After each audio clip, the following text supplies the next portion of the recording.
Sidecars here at Manfeild for the first race of Manfeild, and the letter J, Gero the Dero on pole position, but Pete the Pirate with Kendall Dunlop doing the swinging, gets the whole shot, and Dennis Charlotte, after changing motors last night, threw a rod one yesterday. Dennis Charlotte there in third place there. Dan Jenkins there, he's got now up to second place. Hello, we've got a spinner there. Gero. That was, I think, was that number 73?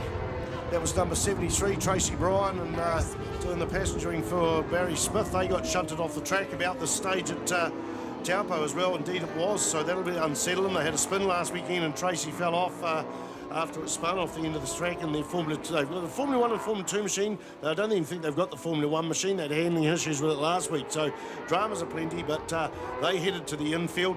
Woody got tagged from behind, I'm pretty sure, so action are plenty already on the sidecars. Pete the Pirate out the front there, he's got about 80 metres in that, with Kendall Dunlop there on the side there. She couldn't race last year. She had what's called Egyptian's disease. She was going to be a mummy, and is indeed. So congratulations. She's the child is at home, and she's now out there doing her business now with Dennis Charlotte, and Dennis Charlotte with Dan Jenkins there in second place there. Gabby Watson. Yes. Not sure where our Australians are coming at the moment. Well, they're out there somewhere. We've got a Gero Joyce coming in third there, with Estelle following him quite fastly. Yep. There goes Murray Strunner coming about midfield behind Mark Coles for 600. Well, they've got passengers on board too, don't forget. And sorry. No, I mean, sorry. It's an easy thing to fall into, but we've got to acknowledge the passengers there. Definitely.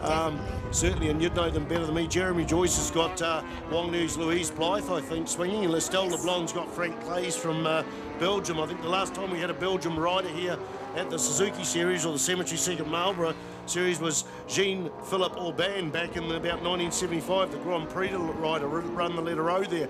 There would have been Belgium riders out here in the World Superbikes, but it's great to see Estelle. In fact, they've got a problem down that centre straight. They're only on a Formula 2 bike, but something drama there, because she had 2 wins with Frank Clays on the side. Estelle's from France. Got 2 wins last weekend, but something amiss with this bike. They're in there. In fact, it's slowing on that back straight there, and they need to put their hand up and pull off as quick as they can. So that's a bit of a disappointment. Looking for the lead bike coming round onto the front straight for the first full lap there of the 8-lapper. It's Pete the Pirate, and in fact, it's not the first, is it? I can't remember. 6 laps to go, so it's the second lap. So that's our first flying lap. Not even going to think about lap records here, because we had 6, now 7 times world champion Tim Reeves and Mark Wilkes out here a couple of years ago, and they were in the 108 department, so we just put that aside. That'll be a lot of years before that disappears, and it was on a world championship level bike. So Pete the Pirate out the front, Kendall bobs up and down there. Gero the Dero is in second place with the Louise Blythe there, still 83 there. Dennis Charlotte with Dan Jenkins there. That looks like Scrivy there, Andy Scrivener with Tina McEwen there on the 99 machine there. Up there in 4th and 5th place is one of those Australian thingies, isn't it there, Gabby? Yes, it does look like that one. It's coming through. It looks like a Watson-built bike, that one. Yeah, but hard to see that the sun plays different tricks here. So there, it's Australia there. And then I think that is Barry Smith and Tracy Bryan, followed by Mark Halls. He's got a different passenger on. He's got Mark Halls has got, it's another Mark. Sorry, I'm just trying to think of it. Trying to think of too many names here. Mark Thompson from Whanganui. Robert Thompson. Mark Thompson. Oh, I'm tired. Sorry, folks. Back to what's on the front straight. A big battle there for second place. Dennis Charlotte goes right out into the ripple strip there. He's really, really hungry, but everyone's hungry out here. So Jeremy Joyce is lining him up a bit faster. Dennis threw a rod there in practice yesterday in his A motor. And the boys from Whanganui, the number 35 machine, the barracks machine there, lent him a motor, so top class for that. And he's out there doing, and having a good time. Scrivy's back there in 4th place with Tina McEwen doing the passenger. Another DNF there. A bike pulling over there out of the Toyota corner, so unfortunately I don't know who that is there. I'm going to pass the binoculars to behind us to see whether we can see which bike it is there that's having a DNF. So right now Pete the Pirate, a 1:14.6 is his fastest time, 20 thousandths of a second between first and second in terms of their fastest time, but 3.5 seconds. Adam Unsworth, unfortunately, on his new Aprilia, they've got a problem with the tip sensor. It's also the lean angle machine, and they're trying to sort this out. So they were at Manfeild here testing last week. He's got it back going there. and they've got a problem there with the massive electronics on it, but certainly a lovely sounding machine. Adam Unsworth had got a passenger on there, Bryce Rose, so they had to pull over there, maybe do a bit of resetting and that. Action aplenty all the way over the track as Pete the Pirate and Kendall Dunlop come charging down the front straight there. What do you think of old Pete there, Gabby? You allowed to say? Yeah, just we're not allowed to swear online. Pete's birthday today, so nothing bad to say. No, he's a good guy. He's one of those characters around the pit, been racing sidecars for many years. I remember when he had his first New Zealand Superbike Championship win down in Timaru some years ago. I was pretty chuffed for that. Pete normally jumps in his vehicle and gets home north, but he said, I've got to take this, I've got to get on the podium. He can be a grumpy old fella, but a nice chap at the end of the day, and really loves his sidecar racing. Got 2 sidecars there, so they're in and out of the hairpin there.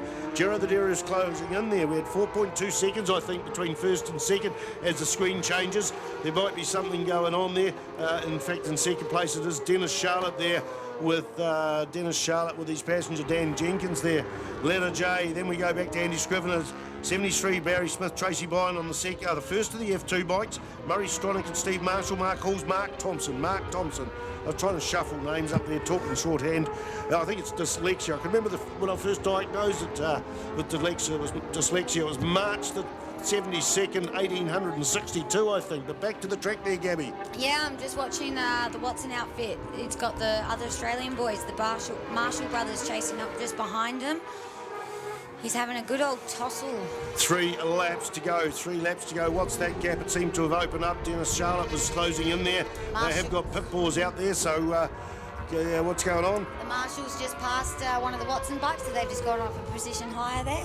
Oh, that's good. I don't know whether you can see our tiny screen here. It changes it. We've got you've got the Ctas live footage there. Will be online in a couple of days. Hope all the Australian friends know about it. Yes. Already with your commentary this morning, you're assisting with the commentary. You've got been talking to people at home that want to get you into that role over there. Yes. That's outstanding. It shows you how far around the world this happens. Have we got a bike down that back straight there that's out of action? Could be Adam Unsworth again, maybe having a bit of drama. I'm not too sure what's happening down there. I'm going to pass the binoculars over. Anyway, back on the track, I think that's Andy Scrivener being hunted down there. Is that Andy Scrivener there going through the infield? No, in fact, I think that might be Gordy McEwen, You're the right 19. there. So on to the front straight here, 3 laps to go. Pete the Pirate, Kendall Dunlop, the current New Zealand champions. They wear the number 111 because they're proud of that number. It's a long time number. It's in bones because of the Pete the Pirate theme. And Angela Charlotte's giving out the pit board there to tell Dennis that he's got +2 seconds. That's the information. You can see what's in front of him. He needs the information on what's in behind, and 2 laps to go. So Dennis will be worn out at the end of the day, as well as running out Jitsa Cups, but an amazing man. Won just about every class in the New Zealand Superbike Championships over a couple of decades, and now having to go at the sidecars for the 2nd year. So this is Warwick Dimmock's sidecar. Used to be David Ann's, and Warwick Dimmock took it over and rode it for a few years. He still owns it. So Warwick, I hope you're sitting at home there watching, wherever you're watching from. Thank you very much for being part of the sport still. And great to see that. Now in 3rd place there, it is Giro the Dero down that centre straight, the bright green team green bike of Andy Scrivener. I think he's about 8 or 9 times New Zealand sidecar champion. Tina McEwen, they won the championship last year. They are in 4th place. Then we acknowledge the first of the Formula 2 bikes. Even after a spin early on that sent them off into the grass, it is Barry Smith and Tracy Byrne. They're having a bit of a bad luck this season, but they're out there doing it, and Tracy will be doing the classic sidecars. Don't forget, classic sidecars at the Cemetery Circuit this year, as they've had every year since, I think, 2002, so about 16 years. You're looking forward to the Cemetery Circuit there, Gabby? Oh, that's one of the best ones. That's what we come over for, to race the Cemetery Circuit. I want to hear you giggle again. Ian Dawson, can you give her a bit of a tickle or something, or just show us something that she shouldn't see in public? We want to hear this giggle. It's quite outstanding. Back onto the track there. Pete the Pirate goes through turn 3. The left-hander here at Manfeild there, into the right-hander and then into the hairpin. Dennis Charlotte looks like he's closing in there. In fact, his best lap last time. No, it wasn't quicker than that. I think this is how the podium is going to finish, but the battle is on there for 3rd. Andy Scrivener's in 4th place. Look at this battle into the hairpin. Scrivener goes up on the inside. Oh, no, he can't quite do it. He shuts the door. Jeremy Joyce and Louise Blythe. Louise has had lap records around here, and the driver's on. Goes and takes him down the straight. what's gone on there. I think there's a misgear or a bit of lack of drive there, Gabby. Maybe a misgear for Jero Joyce. Who knows? We won't find out till we talk to him. This is the battle for the final on the podium. The third spot there coming out of Higgins. You can see Jeremy Joyce, Louise Bryce there. We've got a male and female there, male and female there in second spot there. In fact, we've got male and female winning. The first all-male team coming through there as second. So there's the checkered flag for the male-female team there. And we've got Dennis Charlotte and Dan Jenkins there in second place. But this battle's going to go to the line. Jeremy Joyce, who's going to have it there? Gabby Watson. There's no room there. It's going to be a close one. How many thousandths of a second do you reckon that is? Come on there. I've been doing this wrong. I'm going to say about 20 thousandths of a second, even just a little. 25. 25 thousandths of a second. So you've got on the high side. Ian Dawson, what do you reckon that was for third and fourth? You're having such a rotten day. It was indeed 66,000, so you won. I was closest. Yeah, I thought it was a little bit less than that, but there's the checkered flag there. So great racing, Formula One and Formula... In fact, I said that Tracy Bryan and Barry Smith, Barry's doing the driving, were the first of the Formula 2 bikes across the line. They have elected to run in the Formula 1 class, so they were going to use it. So they've actually... their points, even from last weekend, were applied to the Formula 1 class. So what have we got on? They may have changed to the Formula 2. We've got to check out what's happened there. So I'm not sure what they've done as a team. They wouldn't have been able to change their points from last weekend. We've got sidecar points there. Mr. Dawson, please, while you're on the paperwork here, we've got some sidecar points. We've got Formula 1 sidecars. Barry Smith and Tracy Bryan scored Formula 2 points last weekend. Okay, so they are indeed the first of the Formula 2 bikes home here on the Carl Cox Motorsport team. Carl Cox had a huge input into motorcycle racing and road racing in New Zealand over the last couple of the years and had a massive lot of irons in the fire. He has pulled back a little bit, or quite a bit, on his sponsorship, but is still supporting a number of people. I can't name who they are as such because I'm not going to rely on my memory, but certainly Barry Smith and Tracy Bryan were one of the first teams that he's supported when he was here a few years ago, and it's great to have him doing that. So, Gabby, are you happy with that? I'm happy with that. I think all the Aussie boys, Jeremy will be very happy with his outcome for the day, I think, definitely. So that got your girl gravy going? Good on you. You're trying to get that giggle out of me, aren't you? Well, I don't know, whatever it is, but certainly, and thank you very much. We've got a Sidecar Association, a few beers in the pits later on, and a bit of a meal. And it's been a great day. Thank you, Ian Dawson, for your assistance with the commentary. Wasn't able to come last weekend due to a couple of deaths in the extended family and having to pay the respects to them. Thank you, Neil Ritchie, for all your work. And I'm going to go and get myself what's called a man coffee, a brown Powerade, and see if I can turn that into urine. Yeah, well done.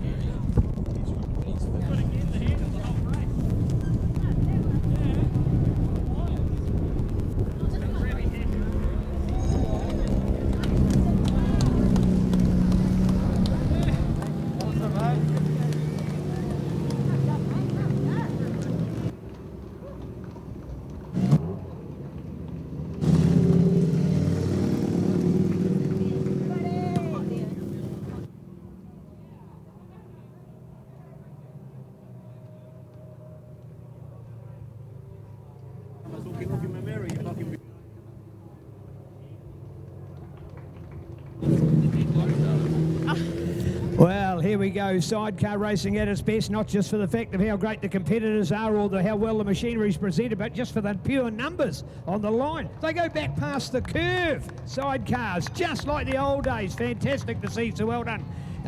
Kendall, what a privilege to be here. They tell me it's his birthday, the old fella, eh? It sure is. So happy birthday, Pete. Yeah, well done. Hey, what was it like?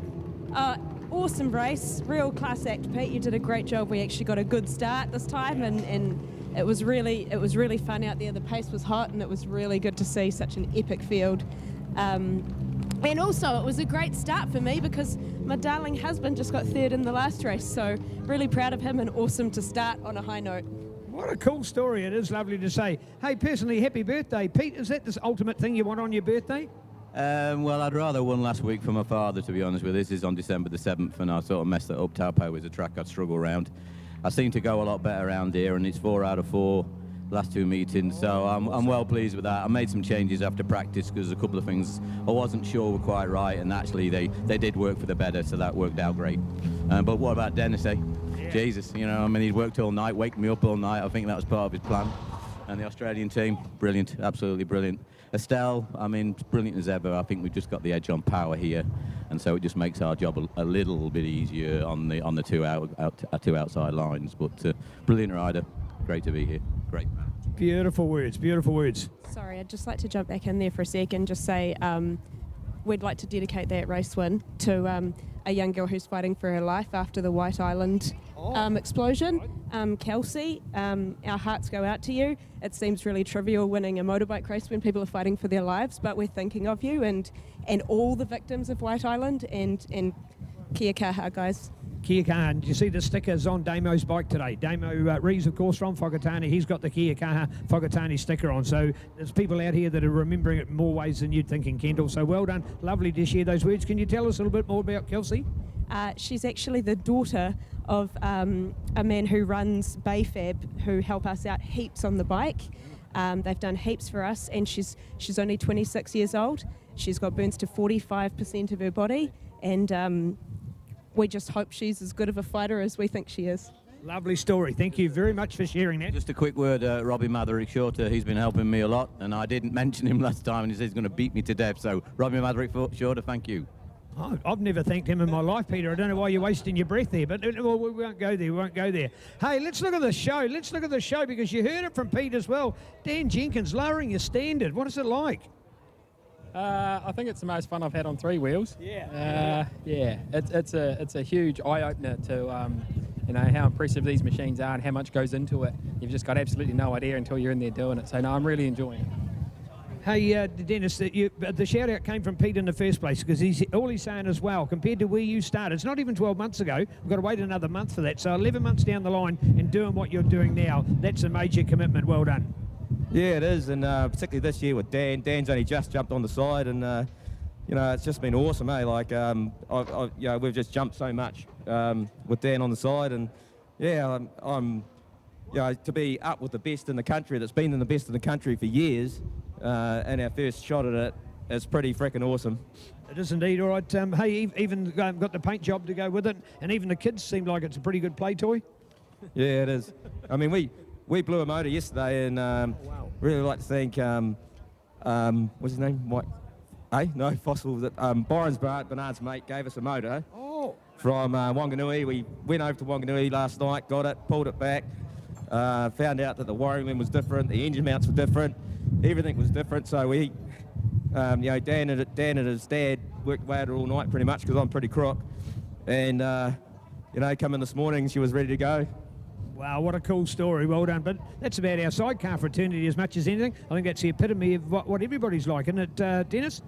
Yeah, that's right. And, these sidecar boys, they go at it pretty hard, like these Australian guys, they don't give way for anyone. Me and Dan pushed hard there and made a good pass, so and then we tried to gap them. Maybe next night we can catch on to Pete and give him a bit of a go. Well done, well done. Thanks, guys. Great story to tell. Here we are roaming around here, and we're going to talk with Louise first. Louise, partnering up with an Aussie. Did you draw the unlucky straw? Definitely not unlucky. I have a lot of luck with the Aussies. Oh, nice story, nice story. Of course, we just like to take the P, as you all know. Hey, a different sidecar for you. What's it like? What's it like to change from machine to machine? Sometimes it's a bit of an effort. We've made a few changes. I've had a lot of guys helping me out with the handles, just a few adjustments.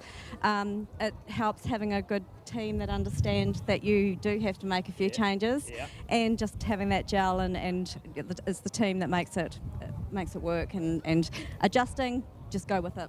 What about the fact that when you look behind you, they go around the corner, massive amount of sidecars? Isn't that so positive? Very positive. It's awesome to see so many sidecars here. Really looking forward to Cemetery Circuit as well, to get them all out there. So long may it continue. Well done, Louise. Lovely words. Hey, Jeremy, sorry, mate. We just had to take that opportunity, of course, to give the Aussies a go. But tell us about coming to New Zealand. What's it like? What do we like over here? You just like bros, mate. Yes. Yeah, you've got the lingo. You got the lingo. Hey, tell your fans a little bit about how long you've been in sidecars. I started racing sidecars back in the 80s, mate. Speedway, doing some dirt stuff. Got third in the West Australian Championship at Speedway, and then took up road racing early 80s again, and just on an old GS 1000, an old banger we used to race around the streets in Collie, and they have the hay bales around the lampposts, and seen that. and got used to doing sideways action, mate. And it happens here too. Yeah, we're getting some pretty quick slides here, and I'm loving it. I love this track. I love fast flowing circuits like Phillip Island, and this place is pretty fast flowing too, eh? Look, I'm pleased you're liking it. Tell our Kiwi fans a little bit about your chair here. Looks beautiful. Yeah, the chair was made in the backyard in Thornley, mate, in Western Australia. Rick Hanger made the chassis. He's another two of the West Aussies that are here. They're on Rick Hanger chassis. And this one's got a ZX10 2016 engine in it. And we got second in the Australian Championship this year. First in the Australian Championship 2016. And just enjoying racing, eh? Sideways, anything sideways, black wheels, smoke coming off the tyres, it's all good, eh? It's all good. It's awesome having you over here with us. Hope you have a good time. And more importantly, I hope to see you back on the podium tomorrow. You just need to move up a couple, all right? Yeah, see what we can do, eh? It's not Peter's birthday tomorrow, so we don't have to worry about that. We won't give him any presents. Nice words.